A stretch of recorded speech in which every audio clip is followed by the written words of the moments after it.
리플의 CEO 브래드 갈링하우스, 이번엔 정말로 작심한 걸까요? 이게 업계에서는 XRP가 땅 따먹기 시작됐다, 이런 말까지도 나옵니다. 말 그대로 리플이 암호화폐 금융지도에서 자기 영토를 본격적으로 넓혀가기 시작했다는 의미죠. 이게 무슨 말이냐고요? 암호화폐 XRP를 탄생시킨 바로 그 회사 리플랩스가 다시 한번 상당히 큰 한 수를 준 겁니다. 암호화폐 월렛과 커스터디 기업인 펠리세이드를 전격 인수했는데요. 참고로 펠리세이드 같은 경우는 기업들이 디지털 자산 지갑을 대량으로 빠르게 만들어내고 또 안전하게 관리할 수 있도록 해주는 기술을 가지고 있는 회사입니다. 코인데스크 같은 외신에 따르면요, 리플은 이번 인수로 기관 대상 결제 사업을 더욱더 확장하려는 움직임으로 보여주고 있고, 이 리플랩스의 모니카 롱 사장 측에서는 이번 인수로 리플의 결제망의 안정성이 한층 강화되면서 결제 처리 속도도 빨라질 것이라면서 기대감을 밝혔습니다. 실제로 이 소식이 전해지면서 XRP 가격도 3,100원 라인에서 바닥 찍고 다시 3,300원 라인까지 반등에 성공을 했습니다. 이 시장도 리플의 행보를 예사롭지 않게 보고 있다는 방증일까요? 겉으로 보기엔 암호화폐 월렛 기술 하나 가져왔나 보다, 이러고 넘어갈 수도 있겠죠. 그런데 과연 그게 다일까요? 사실 리플이 다른 회사를 사들이는 건 이번이 처음이 아닙니다. 올해에만 벌써 4번째 인수인 거고, 이렇게 연달아 가지고 공격적으로 움직이는 데는 분명히 숨은 속셈이 있겠죠. 이제 그 입안에 깔린 큰 그림 차근차근 들여다보도록 하겠습니다. 리플의 연이은 인수를 이해하고자 한다면 먼저 그 근본에 깔린 큰 그림부터 짚어보셔야 됩니다. 리플이 2012년 미국 실리콘밸리에서 탄생한 블록체인 기업인데요. 가치의 인터넷을 구축한다라는 거창한 비전을 내건 바가 있었죠. 쉽게 말해서 이메일 보내듯이 전 세계 어디로든 돈을 순식간에 보낼 수 있는 세상을 만들겠다라는 꿈이었습니다. 이 당시의 국제송금의 현실을 떠올려볼까요? 여전히 은행 간 통신망 스위프트를 통해서 돈을 보내고자 한다면은 여러 가지 중개은행을 거치면서 며칠씩 걸리곤 했었고, 수수료도 엄청나게 비쌌었죠. 리플은 이런 문제를 블록체인과 자체 암호화폐 XRP로 풀어보겠다라고 나섰습니다. XRP를 중간 매개로 쓰면은 서로 다른 통화 간의 즉각적인 환전과 그리고 송금이 가능하다라는 아이디어였죠. 은행들이 리플 기술로 몇 초 만에 국경을 넘어가지고 자금을 보낼 수 있을 거라고 기대했습니다. 하지만 여기에는 넘어야 될 산도 많이 존재했습니다. 전통 금융권 같은 경우는 새로운 기술 도입에 신중했고요. 나라별로 규제도 역시 장벽이었겠죠. 설상가상으로 2020년 말에는요, 미국 증권거래위원회 SEC가 리플을 제소하면서 XRP 판매가 미등록증권에 해당되는지 법적 분쟁이 시작됐습니다. 이 소송 때문에 리플은 몇 년 동안 발이 묶였고, XRP 가격도 역시 마찬가지로 크게 떨어졌죠. 분위기가 반전된 거는 2023년 7월이었습니다. 미국 법원이 XRP 자체는 증권이 아니라고 판결하면서 리플 측에 유리한 결과가 나왔고, 이 소식에 XRP 가격이 단숨에 70% 넘게 상승하기도 했습니다. 하지만 그 당시에 완전한 승리는 아니었어요. 리플로서는 오랜만에 숨통이 트인 거였고, 마침내 2025년 올해 길었던 SEC와의 소송이 최종 마무리가 됩니다. 리플이 1억 2,500만 달러의 벌금을 내면서 XRP는 공개시장에서 증권이 아니라는 점을 공식적으로 인정받았고요. 오랫동안 불확실성이 사라지면서 리플은 기다렸다는 것처럼 사업 확장에 다시 시동을 걸었습니다. 근데 여기서 중요한 거는 리플 CEO 브래드 갈링하우스가 가만히 앉아만 있지 않았다는 점이에요. 사실 이런 피소다는 공백기에서도요, 리플이 해외에서 꾸준하게 땅을 다져왔었고, 전 세계 75개국에서 규제 라이선스를 따냈고 300개가 넘는 금융기관이 리플렛 네트워크에 참여했습니다. 일본, 동남아, 중동 등지에서 XRP를 활용한 실시간 송금도 이미 시작해 두었었죠. 하지만 리플이 그리고 있는 그림은 단순하게 빠른 해외 송금 서비스에 그치지는 않았습니다. 은행과 기업들이 안심하고 쓰려면 자산을 안전하게 보관하는 인프라, 대규모 자금을 운영할 수 있는 도구, 법정화폐랑 연동된 디지털 화폐까지도 전부 다 필요하다는 것을 잘 알고 있었거든요. 바로 여기서 리플의 전략적인 방향이 명확해집니다. 리플은 암호화폐 기반으로 전통금융 인프라를 대체할 풀패키지 플랫폼을 만들려는 거고, 국제송금부터 유동성 공급, 스테이블코인 발행과 자산 관리까지도 원스톱으로 제공하는 새로운 금융 네트워크를 구상한 거죠. 그리고 그 청사진을 현실로 완성하는 방법 중에 하나가 필요한 기술을 가진 회사를 통째로 사들이는 M&A였습니다. 2023년 리플은 스위스의 메타코를 인수하면서 본격적인 퍼즐 맞추기에 나섰습니다. 메타코가 기관 투자자 대상의 암호화폐 커스터디 기업이었었는데, 이를 통해서 리플은 대형 금융기관의 디지털 자산을 안전하게 보관해주는 기술을 확보했죠. 그리고 2025년 들어서 리플은 더 과감하게 움직입니다. 암호화폐 프라임 브로커리지 업체 히든로드를 무려 12억 5천만 달러에 인수하면서 현재 리플 프라임이라는 이 기관형 서비스로 탈바꿈시켰습니다. 그리고 이어서 스테이블코인 결제 스타트업 레이를 2억 달러에 사들이면서 관련 인프라 분할까지도 손에 넣었죠. 또 기업 자금관리 소프트웨어 회사 G트레저리를 인수하면서 기업들이 전통 통화자산과 암호화폐를 한데 관리할 수 있는 이런 플랫폼까지도 갖췄습니다.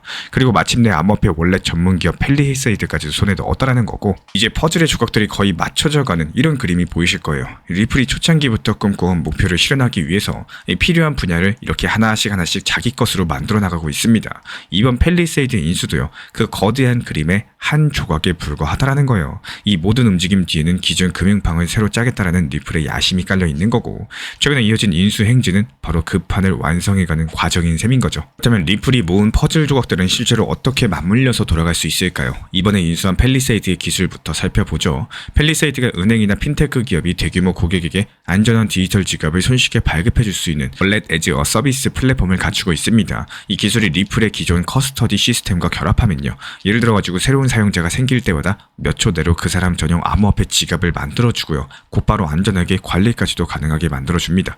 게다가 펠리세이드 솔루션은 XRP 원장뿐만 아니라 이더리움 같은 여러가지 블록체인을 지원하고 디파이 프로토콜과도 연동이 됩니다. 쉽게 말해서 리플의 네트워크를 쓰는 고객은 XRP뿐만 아니라 다른 플랫폼의 코인이나 스테이블 코인까지도 한 곳에서 관리하고 전송까지도 할 수 있게 된다는 거예요. 이렇게 모아온 기술들을 하나의 서비스로 풀어놓으면 어떤 모습일지 가상의 사례로 그림을 그려볼까요? 가령 한 글로벌 핀테크 업체가 전 세계에 실시간 송금 어플을 출시한다라고 상상해 봅시다. 이 업체가 리플의 인프라를 활용해서 신규 가입한 이용자마다 펠리세이드 기술로서 그 즉시 디지털 지갑을 만들어줍니다. 고객이 앱에서 돈을 보내면요, 리플의 ODL 시스템이 그 금액을 XRP로 전환해서 순식간에 해외 지사로 전송을 하고, 그리고 현지에서는 다시 원하는 통화로 바꿔주겠죠. 이때 필요한 유동성은 리플 프라임이 글로벌 거래소들에서 즉각적으로 조달해 옵니다. 만약에 송금 통로에 스테이블 코인이 쓰이는 구간이 있다면은 리플이 확보한 레일 기술로 해당 스테이블 코인을 발행하거나 관리까지도 가능해집니다. 이 전체 자금 흐름은 리플이 인수한 G트레저리 기반의 기업 금융 플랫폼에서 한눈에 모니터링이 될 거고요. 복잡하게 들리지만 중요한 거는 이 모든 과정을 이제 리플 한 곳에서 제공할 수 있다는 점인데요. 예전 같았으면 은행이 이런 서비스를 구현하려면 각 단계마다 다른 업체 솔루션을 꽤 맞춰야 됐을 텐데, 리플은 한 번에 전부 다 됩니다를 외치고 있는 셈인 거죠. 물론 이렇게 플랫폼을 종합 선물 세트처럼 만든다라고 해서 곧바로 XRP의 수요가 폭발하는 것은 아닙니다. 여기서 혼동하지 말아야 될 점은 리플 회사의 사업 확장, 그리고 XRP 코인의 가치 상승은 반드시 1대1로 움직이지 않는다는 사실인데요. XRP가 리플이 활용하는 암호화폐일 뿐이지 리플 회사의 지분이 아니니까요. 예를 들어가지고 리플 솔루션을 쓰는 어떤 은행이 있다라고 하더라도 그 은행이 반드시 송금에 XRP를 쓰라는 법은 없습니다. 스테이블 코인이나 다른 블록체인 코인을 선택할 수도 있게 되겠죠. 그렇게 되면 XRP 입장에선 직접 이익을 보는 게 없을 수도 있습니다. 반대로 리플의 네트워크를 통해서 송금을 하면은 가장 효율적인 경로로 XRP를 쓰도록 설계가 되어 있기 때문에 자연스럽게 XRP 활용이 늘어날 가능성도 큽니다. 이게 시장에서는 리플의 이러한 인프라 확장이 장기적으로 XRP 수요 증가로 이어질지를 주목하고 있다는 거고, 물론 여기에 대한 과제도 존재합니다. 인수한 회사들의 시스템을 하나로 통합하고 고객사들에게 매끄러운 서비스를 제공하기까지는 시간과 노력이 필요하겠죠. 서로 다른 조직 문화랑 기술 스택을 융합을 해야 되고, 보안과 안정성을 유지하면서 혁신 속도를 내야 되는 어려운 숙제도 존재합니다. 리플이 퍼즐 조각들을 얼마나 빠르게 하나로서 조립해내느냐, 여기에 따라서 실제 시장에서 이 전략의 성공 여부가 판가름이 나게 될 겁니다. 이제 리플이라는 기업 자체랑 업계 흐름을 짚어보겠습니다. 앞서 살펴봤던 것처럼 리플은 이제 송금부터 자산 보관, 거래 중개까지도 종합금융기술 플랫폼으로 변모하고 있는 상황이죠. 그만큼 비즈니스 모델도 성숙해졌다라는 거고, 단순하게 XRP를 발행해서 수익을 내는 게 아니라 은행과 기업 고객에게 솔루션을 제공을 하고 이용료랑 수수료를 받는 구조로 재편되고 있죠. 실제로 원래 서비스, 커스터디, 프라임 브로커리지 여러가지 이번 인수들을 통해서 확보한 사업 부문들이 모두 안정적인 수익원이 될 수 있는 영역들만 있습니다. 리플이 이런 것들을 바탕으로서 XRP 가격에 덜 의존하면서도 꾸준한 현금 흐름을 창출하는 회사로서 목표를 하고 있다는 거예요. 리플의 재무 상태 역시 이러한 전략 덕분에 탄탄한 것으로 평가가 됩니다. 구체적인 실적은 아직 공개되지 않았지만요, 2019년 투자 라운드에서 기업 가치 약 100억 달러를 인정받았고, 그 이후에도 XRP 판매 수익과 서비스 매출을 통해서 상당한 자금을 축적한 것으로 알려져 있어요. 무려 12억 달러가 넘는 히든로드 인수를 현금으로 단행할 수 있었던 것도 그 자금력을 보여줍니다. 게다가 리플 네트워크의 사용량이 늘어나는 것도 긍정적이라고 볼 수가 있는데요.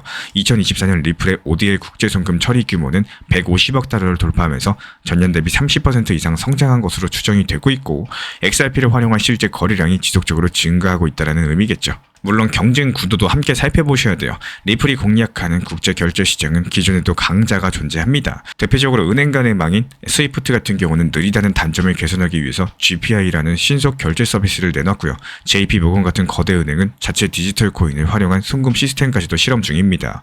암호화폐 업계 안에서도 코인베이스 같은 대형 거래소들이 기관 대상 커스터디라거나 결제망 사업에 뛰어들고 있습니다. 이렇게 경쟁자들이 만만치 않은 상황에서 리플은 자사의 원스톱 솔루션과 글로벌 규제 대응 능력을 강점으로 내세우고 있는 상황인데요. 향후의 성장과 리스크 요인도 짚어볼까요? 먼저 최근 규제 불확실성이 해소된 미국 시장에서 리플이 다시 사업을 전개할 수 있게 된 점은 상당한 호재입니다. 이제 은행들을 상대로 본격적으로 영업할 수 있으니까요. 게다가 각국 중앙은행들이 CBDC를 검토하는 움직임도 리플에게 기회가 될 수가 있습니다. 실제로 리플은 일부 국가의 CBDC 파일럿에도 기술을 지원을 하면서 잠재 시장을 노크하고 있는 상황이죠. 반면에 리스크로서는 이 진행 중인 인수 기업들의 통합 작업이 예상보다 어려울 수 있다는 거. 여러 가지 조직을 빠르게 합치다 보면은 예상하지 못한 기술적인 문제라거나 문화가 충돌할 수도 있겠죠. 여러 가지 가능성이 있기 때문에 이 시장 상황이 나빠지거나 규제가 다시 엄격해지면은 기관들의 암호화폐 도입이 지연될 수 있다는 점도 변수로 작용을 합니다. 그런 자신들의 강점이라고 할 수 있는 기술 통합 능력과 풍부한 자금력 그리고 규제 친화적인 자세를 앞세워서 업계 선두를 달리고 있습니다. 하지만 동시에 끊임없이 변화하는 경쟁 환경과 규제 리스크를 관리해 나가야 되는 숙제도 안고 있기 때문에 이 산업 전반이 성숙기에 접어드는 지금 시점, 리플이 어떻게 이 판에서 주도권을 지켜낼지 지켜보셔야겠죠. 이렇게 해서 XRP의 투자 가치를 평가해보는 실전적인 시각도 가져보겠습니다. 저라면 우선 감정부터 앞세우기보다는 데이터를 들여다볼 것 같아요. 리플이 여러 가지 회사를 인수했다라고 해도 실제 네트워크 사용량이 따라오지 않으면 의미가 없겠죠. 그래서 저는 XRP가 얼마나 쓰이고 있는지 여기서 나타내는 지표들을 체크를 해볼 텐데요. 예를 들어가지고 XRP 원장의 일일 거래 건수나 그리고 ODA를 통한 송금액이나 리플넷에 새롭게 합류하는 금융기관 수 같은 이런 데이터도 상당히 중요하겠죠. 다행히 앞서 언급했던 것처럼 ODL 처리 규모 같은 것들이 계속 늘어나는 추세라면은 긍정적인 신호로 읽을 수밖에 없어요. 반면에 별다른 증가가 없다면은 리플의 행보가 당장의 과대평가로 이어지고 있는 건 아닌지 충분히 경계하셔야겠죠. 간단하게 가설을 세워보겠습니다. 리플의 인프라 보급 확대에서 XRP 수요 증가로 또 XRP 가격 상승이라는 이런 흐름이 현실화될 수 있을까요? 이런 것들 검증하려면 방금 말씀드린 온체인 데이터들 꾸준히 추적하셔야 되는 거고, 그리고 한 가지 더요. 이 토큰의 공급 측면도 놓치지 마셔야 됩니다. XRP가 일정량이 에스크로로 묶여가지고 매달 풀려나오는 구조인데 리플이 시장에 푸는 물량을 과도하게 늘리지 않는지도 보셔야 되는 거고, 수요가 늘어도 공급이 한꺼번에 쏟아지면은 가격 상승에 제약이 걸릴 테니까요. 여기서 중요한 건 수요랑 공급의 균형인 거고 그 단서를 데이터에서 찾을 수 있다는 생각입니다. 역사적인 맥락도 참고할 만합니다. XRP가 2017년 말에서 2018년 초에 엄청난 폭등을 한 뒤에 거품이 꺼지면서 큰 폭으로 하락했던 전례가 있었죠. 이 당시에는 정작 네트워크 활용보다는 미래에 대한 막연한 기대감이 앞선 측면이 컸습니다. 이번에는 이전과는 다르게 리플의 사업 성과가 어느 정도 뒷받침되고 있다는 평가지만요. 그래도 시장의 과열 신호에는 반드시 유의하셔야 됩니다. 저는 개인적으로 XRP 가격이 다시 사상 최고가를 향해 간다라고 하더라도 그 배경의 실질적인 사용 증가라는 탄탄한 스토리가 따라 붙는지 확인할 것 같아요. 만약에 그렇다면 상승에 어느 정도 합리성이 실리겠지만 반대로 사용자 숫자나 거래량이 정체된 상태에서 가격만 뛴다면 일단 경계하실 필요가 있겠죠. 흔히 투자의 세계에서는 숫자는 거짓말하지 않는다라는 말이 있습니다. 리플이 분기별로 공개하는 보고서라거나 온체인 데이터에서 거래 규모, 파트너 숫자 이런 것들이 꾸준하게 늘어나고 있는지 살피시면서 XRP의 가격 움직임을 대입해보는 거죠. 그렇게 하시면 막연한 희망이나 두려움 대신에 팩트에 기반한 판단을 내릴 수 있을 거라고 생각을 해요. 화려한 뉴스에 가려진 핵심 지표들을 보는 습관이야말로 이 시장을 이성적으로 바라보는데 큰 도움이 될 테니까요. 이제 앞으로의 전망을 그려보겠습니다. 리플을 비롯한 암호화폐 금융 인프라의 확장이 지속된다면은 몇 년 뒤엔 국제 송금이라는 개념 자체가 크게 바뀔 수도 있다는 거. 예전처럼 해외로 돈 한번 보내려면 몇 날 며칠 기다리고 수수료 잔뜩 내야 되는 이런 시대는 저물어 가겠죠. 대신에 몇 초 안에 국경을 넘나드는 돈 흐름이 일상이 될지도 모르겠습니다. 우리가 은행 어플에서 달러를 보내도 겉으로 모르지만 뒤에서는 XRP 같은 토큰이 순식간에 움직여서 이 결제를 완료해주는 시기인 거고, 이렇게 되면 사용자들은 아예 국제 송금이라는 걸 의식하지 못할 만큼 자연스러운 금융 서비스를 누리게 될지도 모릅니다. 전통 금융권도 이런 변화에 대응하지 않을 수가 없을 겁니다. 몇몇 은행들은 자체 블록체인 시스템을 도입하려고 하고 있지만 혁신의 주도권에서는 기술 기업들이 앞서는 만큼 금융 판도는 이들 간의 협력과 경쟁 속에 새롭게 짜여지겠죠. 글로벌 자금 흐름의 표준을 누가 쥐느냐에 따라 가지고 금융 주도권이 재편되는 장면을 우리가 직접 목격하게 될 가능성이 높습니다. 개인들의 삶에도 변화가 스며들 거예요. 해외 송금이라거나 환전을 번거롭게 여기던 분들이라면은 훨씬 더 저렴하고 빠른 서비스에 놀라게 되실 거고, 국제 상거래나 해외 투자가 더욱더 자연스러워질 수가 있습니다. 우리가 뉴스에서 보던 블록체인 기술이 실제 내 지갑과 은행 어플 속에 녹아 들어와서 편익을 주는 이런 시대가 온다는 거예요. 이런 변화에 대응하려면 우리 개개인도 금융에 대한 사고를 넓힐 필요가 있겠습니다. 이상 암호화폐는 투기다, 이런 시선만으로는 이런 빠른 변화를 따라가기가 어렵다라는 거고, 새로운 기술들이 실제 생활에 가져오는 가치를 이해하시고 현명하게 활용하는 자세가 반드시 필요하겠죠. 리플이 꿈꾸고 있는 가치의 인터넷이 현실이 된다면요, 우리가 돈의 세계를 어떻게 받아들이게 될까요? 돈이 국경을 자유롭게 넘나드는 세상이 오면은 지금과는 다른 기회와 고민이 등장할지도 모르겠습니다. 어쩌면 오늘도 우리가 보내는 금액 뒤편에서는 리플 같은 혁신가들이 깔아놓은 새로운 길 위로 돈이 흐르고 있을지도 몰라요. 그 변화의 가능성을 염두에 두고 앞으로 펼쳐질 금융 지형의 이동을 한번 지켜보겠습니다. 리플 XRP랑 관련된 실시간 매수 매도 타점과 속보들 우리 신사 채널 차원에서 모니터링 중에 있고요. 이에 따른 단기 반등 타점에서 빠르게 실시간 브리핑 도움 드리고 있기 때문에 우리 신사 채널 구독해주신 분들 중에서 실시간 커뮤니티방 입장 원하시는 분들 현재 보이는 번호로 문자 신청 주시면 입장 도움 드리도록 하겠습니다. 이 사람이 정말 신기하죠. 시장이 상승하면 기분이 좋아야 될 것 같은데 대부분 그 순간 이렇게 생각합니다. 내가 저걸 매수했었더라면. 특히 요즘처럼 삼성전자나 하이닉스 주가가 매일매일 올라갈 때면은 누구나 머릿속으로 계산을 하세요. 그때 1,000만 원만 넣었어도 지금쯤은 그게 얼마나 됐을 텐데, 근데 그 계산이 반복될수록 시장이 나를 괴롭히는 게 아니라 내가 내 자신을 괴롭히기 시작을 합니다. 이 투자 시장은 늘 중립이에요. 그냥 오를 때도 있고 내릴 때도 있고 그건 그냥 흐름일 뿐인 건데 우리는 자꾸 비교하고 후회하고 결국에 스스로를 감정의 수렁에 빠뜨리죠. 이런 감정이 쌓이면 어떻게 되냐? 그때 살 거리라는 후회가 지금 사면 또 떨어질까라는 불안으로 바뀝니다. 그러다가 결국에 아무 행동도 하지 못하고 기회를 눈앞에서 또 흘려보내십니다. 이게 시장이 나를 이긴 게 아니라 내가 내 감정에 진 거예요. 그래서 정말로 중요한 거는 완벽한 타이밍을 잡겠다라는 생각을 내려놓는 거고, 이게 신이 아닌 이상 상승 직전만 골라 들어가는 건 불가능하거든요. 하지만 현명한 투자자는 확률로 접근하죠. 시장이 좋을 때 분할 매도로 내 걸 조금씩 챙기고 흔들릴 땐 오히려 냉정하게 분할 매수를 이어가요. 그게 바로 후회를 줄이는 가장 현실적인 감정 관리법입니다. 결국에 중요한 건 그때 샀더라면이 아니라 다음 기회가 오면 나는 어떤 원칙으로 움직일까입니다. 이런 원칙이 있으셔야지 감정이 통제되고 시장이 아니라 내가 시장을 다스릴 수가 있게 되는 거예요.